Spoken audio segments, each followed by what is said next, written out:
Have a, पहला bending का area यहाँ है तो स्ट्रिक्ट बेंडिंग डायरेक्ट ही जानी चाहिए, टुकड़ों में नहीं जानी चाहिए, टुकड़ों में नहीं गिरी है, डायरेक्ट गिरी है, डायरेक्ट ही जानी चाहिए। बीच का एरिया कंसोलिडेशन का वो हम समझ सकते हैं कि ये आर्क एरिया है। समझ आया सभी को गाइस? ये तब है जब मार्केट अपना ऊपर का एरिया क्रॉस करेगी, then we have a move. फिर वो रीटेस्ट देने की कोशिश करेगी। रीटेस्ट में कौन से पैटर्न बनेंगे? मार्केट के वो पैटर्न जो मार्केट को उठाने की कोशिश कर रहे हैं, बुलिश एनगल्फिंग। ध्यान से नोटिस करो, सब जगह यहाँ बुलिश एनगल्फिंग बनी हुई है। ये देखो, ये रीटेस्टिंग के पैटर्न्स है हमारे सामने, देख रहे हैं आप लोग, ये सारे के सारे बुलिश एनगल्फिंग के पैटर्न्स सब।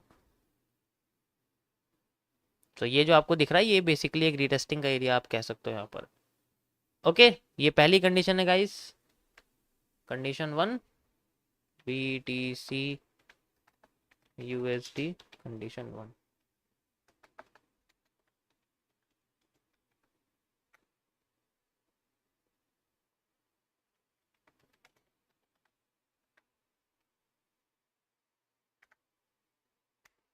समझ आया सभी को?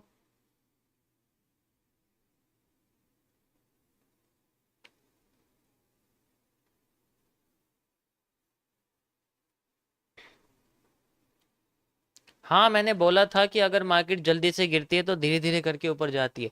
ये जल्दी से ही तो गिरी है और ये धीरे धीरे करके ऊपर ही तो जा रही है। और क्या कर रही है? और जब धीरे धीरे करके ऊपर जाने की कोशिश करती है तो फिर एकदम से ऊपर जाती है। ठीक है, got it? Got it. Second condition, second condition इसकी डिपेंड करती है मार्केट के एक फेक आउट एरिया पे।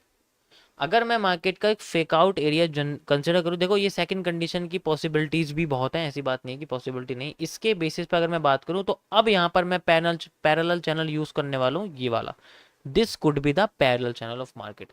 अगर मार्केट में ये पैरेलल चैनल रेस्पेक्ट किया जाता है तो उसके हिसाब से मार्केट में हमें मूव ऐसा देखने को मिल सकता है दोबारा से, जस्ट लाइक दिस। यानी कि ये अपने आप को और नीचे लेके आ सकते। सिंपल रेडी फॉरवर्ड कॉन्सेप्ट है कि अगर अपने आप को इस एरिया से ये रिजेक्ट कर देती है अगेन, या फिर या इनवर्स गैपिज्म का कॉन्सेप्ट यूज होता है कि जाती है, रिजेक्शन कैंडल बनाती है, शैडो वाली, लाइन वाली, विक वाली, और फिर मार्केट अपने आप को नीचे करती है, then we have a inverted head and shoulder जैसा पैटर्न। ज्यादातर केसेस में यही बनता है और नहीं बन सकता यहाँ कुछ भी। एम बनेगा या फिर हेड एंड शोल्डर बनेगा, फिर मार्केट अपने आप को कंटिन्यू करेगी। Then we have a same supply like this, वही जो जैसे ऊपर था ना, ऊपर की साइड डिमांड, वही सप्लाई यहाँ से हमें देखने को मिल सकती है अकॉर्डिंग टू। फिर इस कंडीशन में वो अपना लो जो है वो ब्रेक कर देगी। ये कॉन्सेप्ट बेसिकली कैंडल रूट्स के अंदर भी डिपेंड करता है, क्योंकि मार्केट में देख सकते हो आप नीचे की साइड प्रेशर ज्यादा है, ठीक है, तो पहले प्रेफर करेगी वो ऊपर जाना और उसके बाद अपने आप को नीचे लेके आ सकती है इन एरिया को क्रॉस करने के लिए। तो कैंडल रूट्स का कॉन्सेप्ट भी इसके अंदर इन्वॉल्व होता है। एक्स्ट्रा एविडेंस इसके लिए क्रिएट होते हैं कि ये एक्चुअल में ऊपर से जाके नीचे आ सकती है, और उसके लिए ये अपने इस पैरेलल चैनल को रेस्पेक्ट जरूर करेगी। Then we have a move like this. Second condition according to this area मेरा रहेगा। देखो सारा खेल ना कैंडल की क्लोजिंग के ऊपर होता है। अगर वो क्लोज करती है बॉडी तो कंटिन्यूएशन हो जाता है, अगर वो रिजेक्ट कर देती है, वहां नहीं कैंडल क्लोज करती, तो उस कंडीशन में फिर वो रिवर्स होने लग जाती है। ओके, समझ आया सभी को guys? So these are the analysis of 30 minutes time frame, और 4 आवर का मैं अपडेट कर ही चुका हूँ आप लोगों को। ये दोनों चीज़ें मैंने आपको आपके टेलीग्राम चैनल पे डाल दी हैं, जिसका लिंक यहाँ पर डला हुआ है लाइव चैट पे, आप देख सकते हो, डिस्क्रिप्शन में भी है। और व्हाट्सअप चैनल भी है, वो भी मैंने डाल रखा है, उसका भी लिंक बॉटम में आपको दिख जाएगा। ठीक है, आप जा सकते हो, आपको सारी की सारी चीज़ें दिख जाएंगी। ओके, सारी की सारी चीज़ें आपको दिख जाएंगी, आप इजीली जाके देख सकते हो।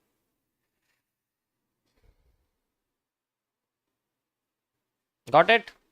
अकॉर्डिंग टू कैंडल्स सिचुएशन के हिसाब से। मजा आया सभी को गाइस? नहीं आया? गोल्ड को देखो कहाँ पहुंच रही है। गोल्ड तो सुपरस्टिशियस सुपरस्टिशियस पोजीशन पे पहुंच रही है।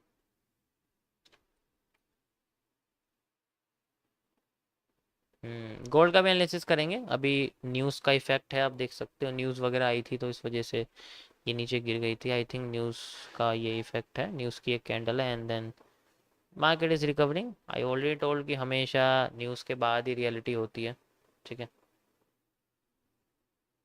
न्यूज़ के बाद ही सब कुछ रियलिटी होती है,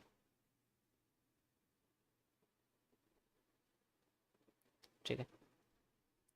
sir in support and resistance previous candle move pattern shows in both side with hoping major change of character how to stick to one side and avoid move return to our entry point by hoping switch. सारा खेल change of character का नहीं है, सारा खेल candle की closing का। समझाऊंगा मैं अभी तुम्हें, समझाऊंगा कैंडल की क्लोजिंग का क्या कॉन्सेप्ट है, अभी बताता हूँ मैं आपको, ठीक है। इससे पहले थोड़ा सा मैं गोल्ड को देख लेता हूँ इसके अंदर क्या चल रहा है, मैंने जब से देखा नहीं है।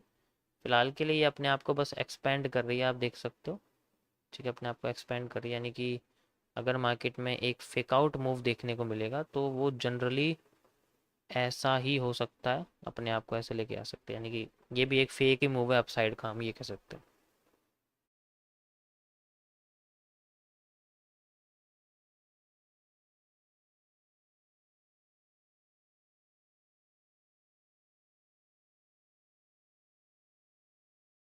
ओके, बहुत तेजी से ऊपर जा रही है, यानी कि फुलफिल एरिया है, टैप करते ही नीचे गिरेगी हैं? टैप करते ही नीचे गिरेगी लगता तो नहीं है ऐसा, नहीं लगता। क्या कहते हो गाइस, गोल्ड के क्या हालात हैं आपके पॉइंट ऑफ व्यू से, गोल्ड के क्या हालात होने चाहिए? हम्म? आपके व्यू से पॉइंट गोल्ड के क्या हालात होने चाहिए फिलहाल के लिए, आप बताइए मुझे, ठीक है, क्या हालात होने चाहिए? देखो, बड़े टाइम फ्रेम के हिसाब से बहुत बड़ी लिक्विडिटी स्वीप है ये, बहुत बड़ी वाली लिक्विडिटी स्वीप है, बहुत ही बड़ी वाली, ठीक है। मतलब कैसे वाली लिक्विडिटी स्वीप? 4 आवर के टाइम फ्रेम पे देखो, पता लग जाएगा।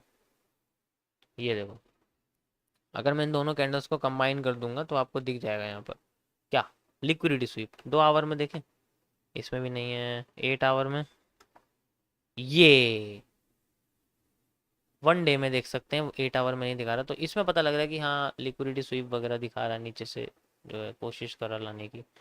देखो, इस वाले एम में और इस वाले एम में ज़मीन आसमान का फ़र्क है, ये रूट्स की तरह क्रिएट कर रहा है, नज़र आ रहा है, मार्केट को नीचे लेके आने की कोशिश कर रहा है, ठीक है। देखते हैं क्या होता है वगैरह वगैरह। बाकी तो मार्केट का अपना अपना रूप है, वॉल्यूम एक्सपेंशन है, ठीक है। Down definitely, no matter.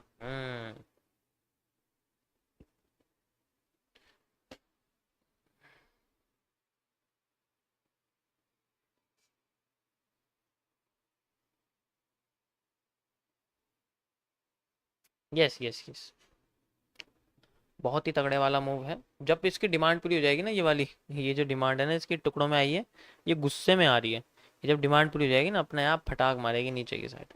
हमें इससे कोई मतलब नहीं है, छोड़ो इसको। वापस आते हैं गाइस, चलो 1 मिनट के टाइम फ्रेम पर थोड़ा सा एनालिसिस कर लेते हैं, उसके बाद मैं आपको आज का टॉपिक एक्सप्लेन करूंगा।